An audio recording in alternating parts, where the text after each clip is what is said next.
انا اهتميت ان انا اعلن عن المشروع الكبير الميجا سيتي التابعه لشركه بيراميدز اللي بمساحه 140 فدان، اللي واخده اللوكيشن الاوحد في العاصمه الاداريه، ان انا اتكلم على ارض مول جراند سكوير التابع لشركه بيراميدز. بيراميدز بدات السوق العقاري بثمان مشاريع، من اول ما بدا العاصمه الاداريه هي كانت من اولى الشركات اللي موجوده واستحوذت على اكبر حصه. بيراميدز لما كانت بتبدا العاصمه الاداريه كانت بتبدا بافضل اللوكيشنز الاستثماريه.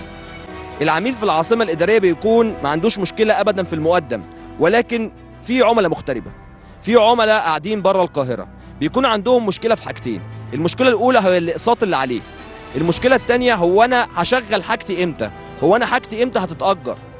بيراميدز بتنفذ الحاجه بتاعتها على ارض الواقع، بتبني وبتنفذ وبتأجر المشاريع بتاعتها.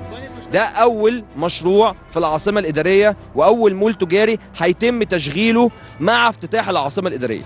احنا بنتكلم على المول تم تشغيله وإيجاره بالكامل.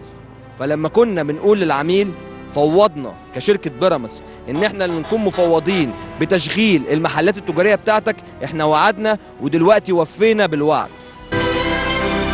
شركة بيراميدز دلوقتي بعد ما الناس اتفرجت على المشروع واتفرجت على قيمة اللوكيشن بنفسها على أرض الواقع وشافت واجهة المشروع وعرفت قد إيه إن المشروع بتاعنا هو مشروع منفرد في العاصمة الإدارية، وعرفت قد إيه قيمة إن أنت تكون على مدخل بوابات العاصمة الإدارية وحلقة الوصل والربط ما بينك وما بين القاهرة الجديدة. فأنت مش مشروع بيخدم بس على العاصمة، أنت بتخدم على الجزء الشرقي من القاهرة الجديدة والعاصمة الإدارية الجديدة.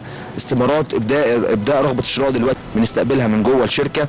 أنا بكون بنفسي أنا والتيم بتاعي بنبص على كل صغيرة وكبيرة بالنسبة للعملاء بتاعتنا، بحيث إن العميل بتاعنا يختار أفضل وحدة والتشغيل بتاعها يكون بأكبر عائد ممكن. بيراميدز دلوقتي بقت بتستحق إن هي جهاز مشروعات القوات المسلحة يخش معاها مشاركة في المشروع الكبير الصرح الأوحد في العاصمة الإدارية اللي هيكون على مدخل بوابات العاصمة الإدارية بيراميدز سيتي.